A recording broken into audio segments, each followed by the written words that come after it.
Well, let's talk self-love. I love myself. And yeah, love. It's such a strong, interesting, different, unique, and powerful word. And I'm talking about taking it a step deeper into self-love. Yeah. How do you feel about yourself? What's like when you first wake up in the morning, do you think it's going to be a good day, or are you like, ugh, oh my god, it's so hard? Or do you think about all the problems you have to overcome, or do you think about all the people that suck, or do you think about all the people you'd rather blame for your problems than looking at yourself? And self-love takes a lot of work. And the only thing I don't want to make a bigger deal of it than it is, because the truth is it's not that it's so much work in terms of like digging a ditch, right? Physical labor. It's a lot of what makes it a lot of work is it takes a lot of perseverance. Every time something goes wrong in my relationship, I have to go come back to what is it in me that needs to be addressed. That's self-love. Every time, I've been rejected, every time things didn't work out in life the way I wanted them to, I needed to come back to this place of what does this mean about how I feel about myself. We're not talking about some airy fairy experience of like looking in the mirror and saying how much you love yourself. I mean, you can do that if you want and it's helpful. I'm talking about the day to day way that you feel in your body, in your mind, in your experience. Do you like the way your life is? Like, I just took an Uber across Denver, and I always chat up the drivers, because mostly because actually usually they're from another country, and 6 times out of 10 they're from a country that's French speaking, and I get to practice my French lessons. So this guy was from the Congo, and we talked about living here, and we talked about life. And here's me, and here's him. We're both in Colorado. I am a 55-year-old white person from New York, and he's a 38-year-old black man from the Congo.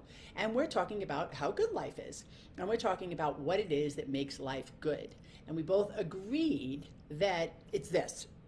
We both agreed that your life is what you make of it. That like all kinds of shitty things are going to come down the pike that are going to tell you life is bad, life is shit, nothing ever works out. But like I was saying to another friend of mine yesterday, it's like, you know what, if something really bad happens to you, like you get caught doing something, you get caught speeding, you get a speeding ticket, or you get caught drunk driving, something that you do wrong, like when then people go, oh, I always get busted. And I was saying, people who get busted, they've been doing that wrong thing for like years on end. They've probably done it 10,000 times before they get busted. Life isn't trying to fuck you. It's like the truth is life is just trying to show you you. And for me, what that also means, in addition to not just showing me, it's showing me how to feel better about me. It's giving me avenues and people and experiences to make me look at my ugliness, my darkness, and figure out how to, or experience a different way, because it's not all about figuring out, experience a different way to view my life, to be more positive about my life, to be more present to my experience, to be more helpful to other people.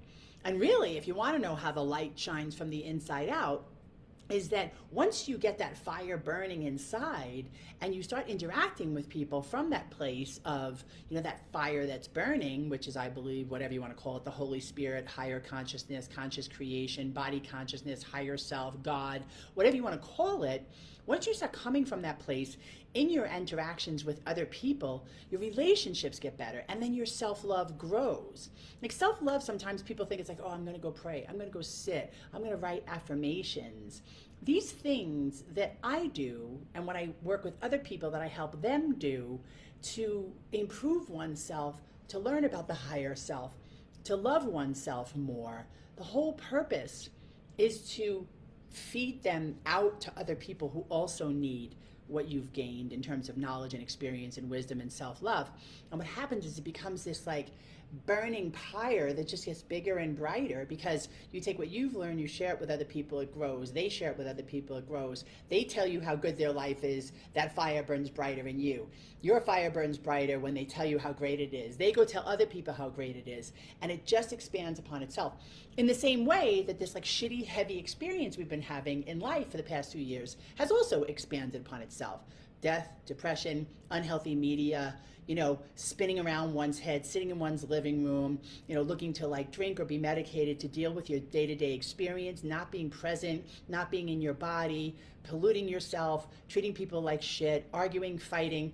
That's also feeds upon itself. So you have the choice to just keep growing that, into a shit show, or you have the choice to bring it back down and find this space of love within you and then share it with everybody you know so that that keeps multiplying.